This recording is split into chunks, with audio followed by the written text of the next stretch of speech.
আসসালামু আলাইকুম viewers, find job বিডিতে আপনাদের স্বাগতম। Viewers, nuclear power plant company Bangladesh লিমিটেডে রূপপুর পারমাণবিক বিদ্যুৎ কেন্দ্রে 8টি ক্যাটাগরিতে অনেক বড় একটি নিয়োগ প্রকাশ করেছে। এখন আমি নিয়োগটি সম্পর্কে বিস্তারিত আলোচনা করব। ক্রমিক নং 1-এ head of security and physical protection service management পদে লোক নিবে একজন। বেতন গ্রেড 5তম, মূল বেতন 1,09,200 টাকা। ন্যূনতম শিক্ষাগত যোগ্যতা চেয়েছে সরকার ও বিশ্ববিদ্যালয় মঞ্জুরি কমিশন কর্তৃক অনুমোদিত কোনো বিশ্ববিদ্যালয় থেকে যে কোনো বিষয়ে স্নাতক বা স্নাতকোত্তর ডিগ্রি বা যে কোনো বিষয়ে ইঞ্জিনিয়ারিং স্নাতক ডিগ্রি। ন্যূনতম অভিজ্ঞতা চেয়েছে সশস্ত্র বাহিনী, বাংলাদেশ পুলিশ বা অন্য কোনো আইন শৃঙ্খলা রক্ষাকারী সংস্থায় গ্রেড 6 পদে ন্যূনতম 2 বছর সহ প্রথম শ্রেণীর কর্মকর্তা হিসেবে ন্যূনতম 10 বছর চাকরির অভিজ্ঞতা এবং পদভিত্তিক অতিরিক্ত যোগ্যতা চেয়েছে নতুন সিকিউরিটি ইউনিট দল গঠনের অভিজ্ঞতা, নিরাপত্তা ও গোয়েন্দা তথ্যাদি সংগ্রহ ও বিশ্লেষণ এবং থ্রেট অ্যাসাইনমেন্ট সংশ্লিষ্ট কাজের অভিজ্ঞতা, সাইবার নিরাপত্তা সংক্রান্ত বিষয়ে জ্ঞান, আন্তঃ এজেন্সি সহযোগিতা ও সমন্বয়ের অভিজ্ঞতা। ক্রমিক নং 2-এ head of security pass unit পদে লোক নিবে একজন। বেতন গ্রেড 6তম,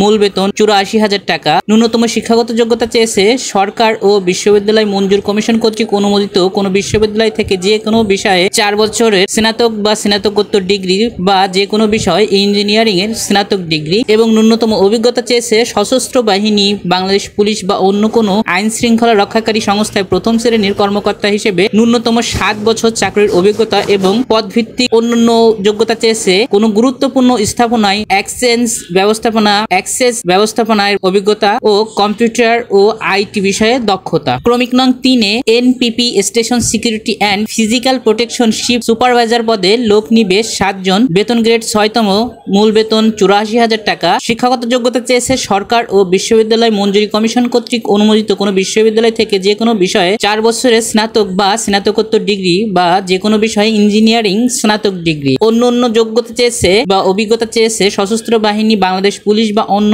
কোনো আইন শৃঙ্খলা রক্ষাকারী সংস্থায় প্রথম শ্রেণীর কর্মকর্তা হিসেবে ন্যূনতম 7 বছর চাকরির অভিজ্ঞতা এবং অন্যান্য যোগ্যতা চেয়েছে কোনো গুরুত্বপূর্ণ স্থাপনায় অ্যাক্সেস ব্যবস্থাপনার অভিজ্ঞতা ও কম্পিউটার ও আইটি বিষয়ে দক্ষতা। ক্রমিক নং 4-এ head of engineering and technical department পদে লোক নিবে একজন। বেতন গ্রেড 5তম, মূল বেতন 1,09,200 টাকা। শিক্ষাগত যোগ্যতা চেয়েছে সরকার বা বিশ্ববিদ্যালয় মঞ্জুরি কমিশন কর্তৃক অনুমোদিত কোনো বিশ্ববিদ্যালয় থেকে সিকিউরিটি স্ট্যান্ডিং বিষয়ে স্নাতক বা স্নাতকোত্তর ডিগ্রি বা ইলেকট্রিক্যাল অ্যান্ড ইলেকট্রনিক্স ইঞ্জিনিয়ারিং বা ইলেকট্রনিক্স অ্যান্ড কমিউনিকেশন ইঞ্জিনিয়ারিং বিষয়ে স্নাতক ডিগ্রি। অভিজ্ঞতা চেয়েছে সশস্ত্র বাহিনী, বাংলাদেশ পুলিশ বা অন্য কোনো আইন শৃঙ্খলা রক্ষাকারী ব্যবস্থা গ্রেড 6তম পদে ন্যূনতম 2 বছর সহ প্রথম শ্রেণীর কর্মকর্তা হিসেবে ন্যূনতম 10 বছর চাকরির অভিজ্ঞতা। ক্রমিক নং 5-এ head of physical protection department পদে লোক নিবে একজন।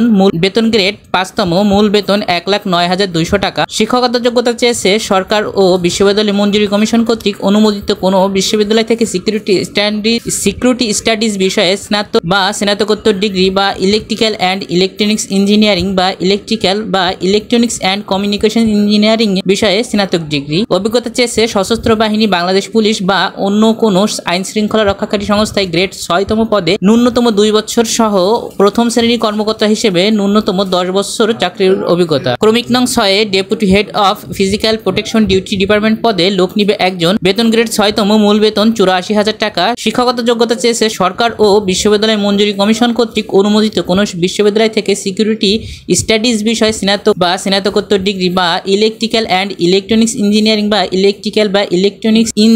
ইলেকট্রনিক্স অ্যান্ড কমিউনিকেশন ইঞ্জিনিয়ারিং বিষয়ে স্নাতক ডিগ্রি। অভিজ্ঞতা চেয়েছে সশস্ত্র বাহিনী, বাংলাদেশ পুলিশ বা অন্য কোনো আইন শৃঙ্খলা রক্ষাকারী সংস্থায় প্রথম শ্রেণীর কর্মকর্তা হিসেবে ন্যূনতম 7 বছর চাকরির অভিজ্ঞতা। আর ক্রমিক নং 4 থেকে 6 পর্যন্ত অতিরিক্ত যোগ্যতা চেয়েছে নিরাপত্তা ও গোয়েন্দা তথ্যাদি সংগ্রহ ও বিশ্লেষণ এবং থ্রেট অ্যাসাইনমেন্ট সংশ্লিষ্ট কাজের অভিজ্ঞতা এবং আন্তঃ এজেন্সি সহযোগিতা এবং সমন্বয়ের অভিজ্ঞতা। ক্রমিক নং 7-এ head of information and analytical group পদে লোক নিবে একজন। বেতন গ্রেড 6তম, মূল বেতন 84,000 টাকা। শিক্ষাগত যোগ্যতা চেয়েছে সরকার ও বিশ্ববিদ্যালয় মঞ্জুরি কমিশন কর্তৃক স্বীকৃত কোনো বিশ্ববিদ্যালয় থেকে যে কোনো বিষয়ে স্নাতক ডিগ্রি। আর অভিজ্ঞতা চেয়েছে সশস্ত্র বাহিনী, বাংলাদেশ পুলিশ বা অন্য কোনো আইন শৃঙ্খলা রক্ষাকারী সংস্থায় নিরাপত্তা ও গোয়েন্দা তথ্যাদি সংগ্রহ ও বিশ্লেষণ এবং ট্রেড অ্যাসাইনমেন্ট সংশ্লিষ্ট কাজে সংশ্লিষ্টতা সহ প্রথম শ্রেণীর কর্মকর্তা হিসেবে ন্যূনতম 7 বছর চাকরির অভিজ্ঞতা এবং অন্যান্য অভিজ্ঞতা চেয়েছে সাইবার নিরাপত্তা সংক্রান্ত বিষয়ে জ্ঞান এবং আন্তঃ এজেন্সি সহযোগিতা এবং সমন্বয়ের অভিজ্ঞতা। ক্রমিক নং 8-এ ভেহিক্যাল ইন্সপেক্টর পদে লোক নিবে একজন, বেতন গ্রেড 9তম, মূল বেতন 52,800 টাকা। শিক্ষকতা যোগ্যতা চেয়েছে যে কোনো শিক্ষা বোর্ডের অধীনে সরকার অনুমোদিত কোনো শিক্ষা প্রতিষ্ঠান থেকে এইচএসসি বা সমমান পাস এবং অভিজ্ঞতা চেয়েছে ড্রাইভিং লাইসেন্স সহ সশস্ত্র বাহিনী, বাংলাদেশ পুলিশ বা অন্য কোনো আইন শৃঙ্খলা রক্ষাকারী সংস্থায় দ্বিতীয় শ্রেণীর কর্মকর্তা হিসেবে ন্যূনতম 4 বছর চাকরির অভিজ্ঞতায় ড্রাইভিং লাইসেন্সধারীদের অগ্রাধিকার দেওয়া হবে। আর প্রার্থীগণ আবেদন করার পূর্বে অতিরিক্ত সাধারণ যোগ্যতা, আবশ্যকীয় অন্যান্য যোগ্যতা এবং বেতন, সুযোগ সুবিধা ও অন্যান্য শর্তাবলীগুলো ভালোভাবে দেখে বুঝে নেবেন এবং আবেদন করতে হবে অবশ্যই অনলাইনে রূপপুর পারমাণবিক বিদ্যুৎ কেন্দ্রের ওয়েবসাইটে। আর ওয়েবসাইটটি হচ্ছে npcvl.teltalk.com.bd। আর আবেদনের সময়সীমা হচ্ছে 6 জুন 2024 তারিখ থেকে 30 জুন 2024 তারিখ পর্যন্ত। যাদের অভিজ্ঞতা ও যোগ্যতা রয়েছে তারা সকলেই আবেদন করে চেষ্টা করে দেখতে পারেন। আর এমন সব চাকরির সার্কুলার পেতে আমার চ্যানেলটি সাবস্ক্রাইব করতে পারেন। ধন্যবাদ সবাইকে।